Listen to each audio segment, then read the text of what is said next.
What's up guys, welcome to today's video, and today we are going to be checking out Gotham Knights creating a more dangerous Harley Quinn. Let's do this. Welcome to my party! She is coming not from a place of, oh, I gotta be zany, I'm your manic pixie. Like she doesn't need to be the manic pixie anymore. She is kind of gotten to a point where she knows who she is. She has a very clear sense of what her identity is, and she's going to present herself in this much stronger, kind of developed supervillain way. Gotham Knights Harley Quinn is a very interesting case study in how to adapt a beloved comic book character. Her look, her voice, and her brand of villainy are immediately recognizable, but her story and her reason to be is fundamentally altered. That came out of a general philosophy for villains that guided Warner Bros. Games Montreal throughout the design process. All of the villains that we've included in Gotham Knights were chosen for a few reasons. One, we knew we wanted recognizable members of the Rogues Gallery, but we also wanted specific villains who had an interesting relationship with Batman, where once you took Batman out of the picture, it would cause that character to question, well, what's my function now? Like, in a world where I don't have my main nemesis, what do I do next? Where for the likes of Mr. Freeze, that questioning seems to have led him to, well, just commit more bombastic crime, the story behind Gotham Knights Harley is more personal and more interesting. For a start, the team chose to depict an older, wiser Harley than we've ever seen in a game before, one no longer led by other people's whims. We really did make a conscious choice of allowing her to be a slightly older version of Harley Quinn than we've seen elsewhere. That informed a lot of choices. It informed like a bunch of the performance choices that were made in shooting cinematics. It informed her fighting style. It informed how she presents herself, how she costumes herself. As we'll see in some of the middle chapters of the Harley Quinn arc, even how she presents herself to Gotham City. Oh, boys! Crucially though, this isn't a different Harley Quinn, it's one further down her personal timeline than we're used to seeing. As Redding puts it, this Harley has been through two main acts of her story already. We are familiar with her as like the Joker's accomplice and girlfriend and kind of pathological love interest. And we're familiar with her breaking free from that and finding herself kind of in her Suicide Squad era, where she's kind of Sammy being coerced into doing the right thing or doing terrible things for good reasons, sort of anti-hero.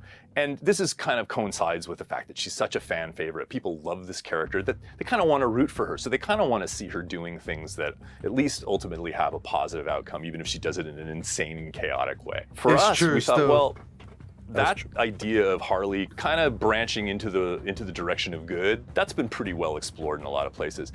So we thought, well, what happens if we take her the other way? What happens if Batman's absence and the kind of rise of his successors kind of inspires Harley to say, well, why don't I finally get to have my career as a supervillain on my own? I have all sorts of ideas. I'm a brilliant psychiatrist. Like, there's all sorts of crazy things that I can do, especially in Gotham City. Effectively, this Harley Quinn's superpower is self-actualization. After years spent working in the shadow of others, she's now unleashing the true Harley on Gotham. For the art team, it was a fascinating process to find what this version of the character could look like, as you can tell from the many different concept sketches in this video. I don't even know if it's about physically aging her up. It's more like just a mental, like a confidence that maybe she didn't have before. I mean, on the visual side, it was cool because this is we got to do a fresh take. Initially, the team simply worked from what we'd seen from Harley before. The same kind of haircut, the same kind of clothes, even having her more closely tie in with Gotham Knights' unruly freaks gang, who will ally with her at points during the game. Associate character art director Jian-Li Wu said that design was fairly far along before the team was told to scrap it and try something new. The criteria we were giving was to make her really fresh, new, and iconic. That was one of those keywords I remember from going through that process. It was very challenging, but also it was such an exciting opportunity for us to go about this character, because not often we can deviate that much from her iconic haircut and all that. And we were pretty much given, don't do that, we want something new. The result is a Harley that references the past of the character in new ways. Her boss fight costume makes use of the black and red design with diamond accents that was part of her original appearance in Batman the Animated Series, but pushed further with the diamond design made more prominent. Her hair and makeup have changed, even her iconic hammer has grown up. Trust, big man thing. Damn. Now, This constant balance between the Harley we know and the Harley we'll get to know touched every part of her design, even how she fights. We had a very specific vision in mind for Harley. She's more herself than she's ever been in her imagination in our Gotham. She has taken this opportunity to say, I am actually a bad person. This is the version of myself that I want to be. I want the freedom to do whatever I want to Gotham and in Gotham. When we got into designing her combat, we loved the old, I have a big goofy hammer, but if you take that into the Gotham Knights aesthetic, it becomes a actual giant heavy block of metal that later in the boss fight has a lot of articulated sparking electrical equipment attached to it to make it worse. Harley's not often one for straight up hand-to-hand combat. Indeed, her villainous plot involves providing implants to Gothamites that remove their inhibitions and allow them to live their best life, which inevitably leads them to violently attacking you when you try to stop her.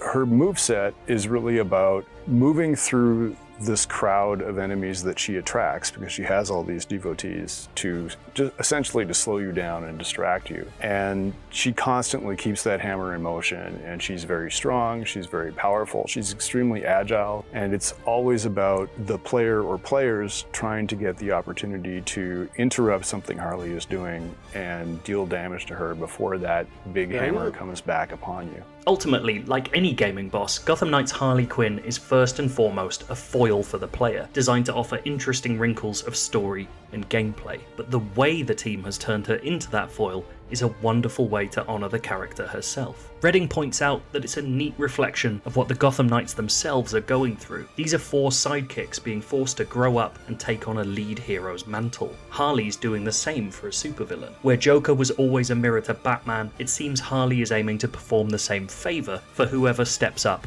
as a new Dark Knight. Redding sums it up in words that could have come from Harley's own mouth. Hell, if they want to be the new protectors of Gotham City, well, they're going to need a villain. They're going to need a nemesis, and who better to do it than me? I understand how the game is played. I must admit, I love the way they redesigned Harley Quinn, and they decided to, really evolve her character and get her to finally be in the boss shoes and not to be like an underling or just lost or just chaotic for no reason.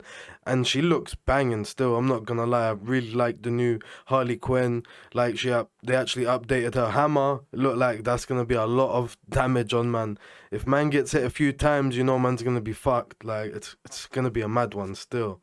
And they look like they're keeping a lot of the gameplay mechanics from some of the previous games that you get to play as Harley Quinn, which I think is going to make it a bit interesting with the new hammer.